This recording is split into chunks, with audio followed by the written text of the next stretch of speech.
the positivity of your team and how that intangible of the experience. I think all the team members at ROI really miss that because it is infectious and it does have a really positive impact beyond just the fact that everything looks good, etc. And then the other part, which I really underestimated, when you've got your own office space, there's a certain energy that you create, but when you've got a whole bunch of other people that are not part of your team but have got that same energy, that becomes really, really powerful in terms of an environment to get you up and going. The same way we're talking about how sort of Orange Theory sort of drives you, I think the other environment, yes, you can have your own self-motivation when you're on your Zooms at home and disciplines, but that power of collaboration and other people's energy is a really big intangible that helps people go the extra yard.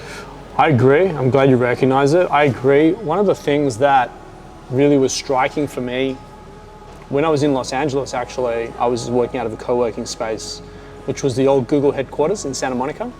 Some guy had come in and taken over it and left all the furniture, left all the slides and whistles and all the bells and all the rest of it. And while I was working on my company, which was sort of a 2-person private office in a very large building, probably the size of this building, and it was several floors as well.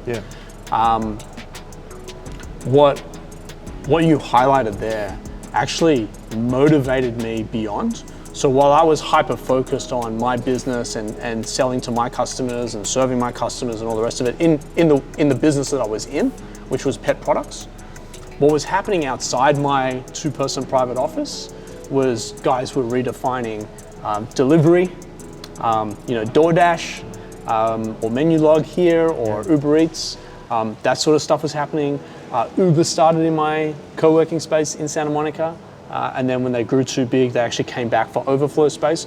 And just being around that energy and people thinking differently about their customer experience, while I was in the pet space, serving pet stores and pet distributors, I was motivated and inspired by what Uber were doing, which then led me to create something different inside of my pet world. But it was just kind of like rubbing shoulders with the right people and being about that energy. And while you're focusing on what you do best and your company and all the rest of it, when we catch up, there's sort of these gold nuggets that I take from our passing at the cafe or at the water machine or even on the treadmill, that I take and think and go, Ewan's doing this in his world about that. How does that apply to me in my industry?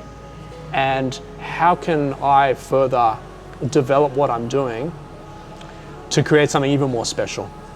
And so I feel like we've been able to successfully extrapolate that or extract that out here at Cubes, whereby you've got an incredible amount of talented people under one roof, all hyper-focused on what they do best, i.e. James with his videos, and you in the digital marketing side of things.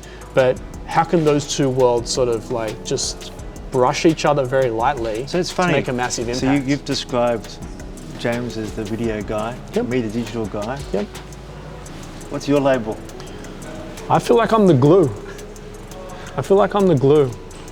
Or something that the adhesive that keeps everything together. I bring a lot of energy. Obviously, in my business, I'm someone completely different. But my role here is to sort of be the tide that helps all those boats rise.